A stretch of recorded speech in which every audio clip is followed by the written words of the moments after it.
भाई एक ही वैश्यालय के एक वैश्या के ऊपर दोनों ने उनके ऊपर मोह गए।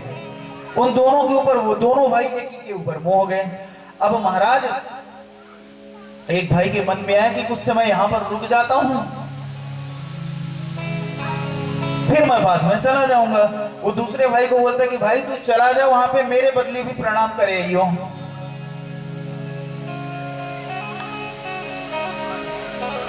दूसरा भाई सोचा कि भैया मैं केदारनाथ जाऊंगा, पहले वहां केदारनाथ के दर्शन करूंगा।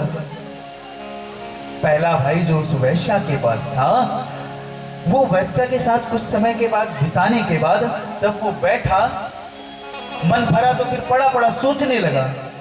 बोला केदारनाथ ही चला जाता, बढ़िया पहाड़ों के दर्शन करता, सब कुछ करता, वहां पर केदारनाथ भगवान पर दूध चढ़ाता, अभिषेक करता।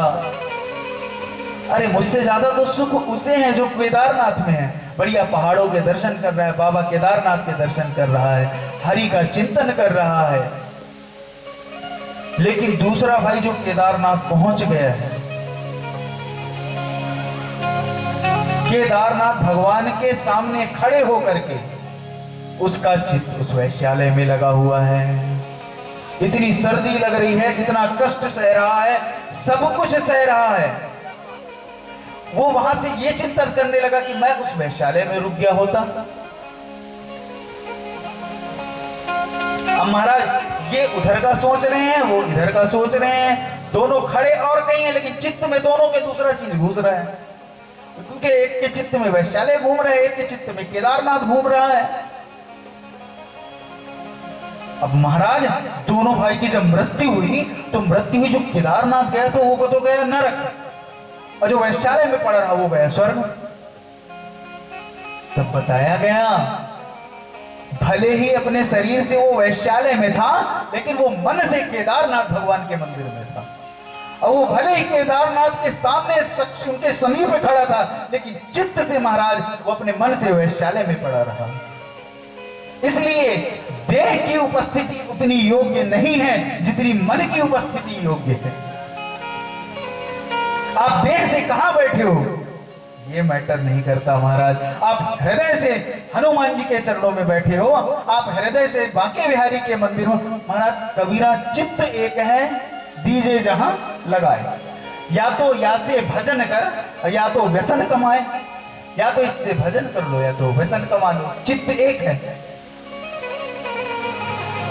तो महाराज हृदय की उपस्थिति विशेष भूमिका निभाती है, शरीर की उपस्थिति भूमिका नहीं निभाती। निर्णायक होती है हृदय की भूमिका, वो निर्णय करती है, शरीर की भूमिका निर्णायक नहीं होती।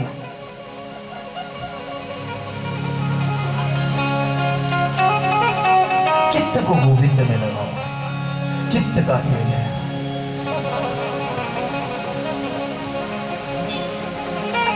वैराग्य राग रसिको भवद्य तिष्ठत्।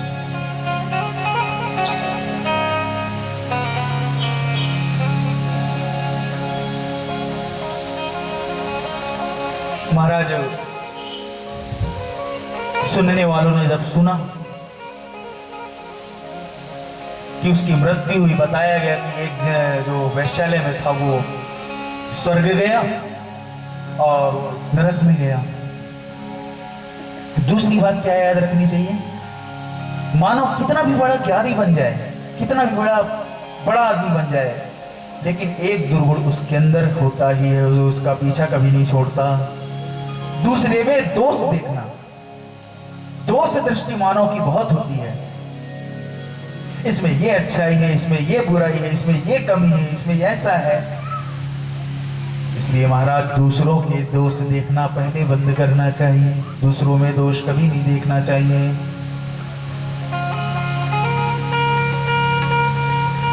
जीवन पर्यंत सेवा में लग जाओ, कथा में लग जाओ और इसका ही पान करते रहो, जीवन का परम सुख नहीं मिल जाएगा।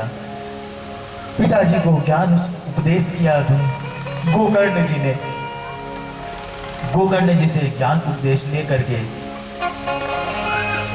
उनके पिताजी ने भागवत का दशम स्कंद का पाठ करते करते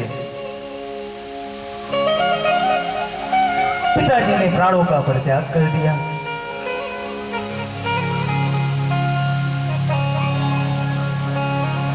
अब महाराज धुंधकारी पड़ गया, अकेला।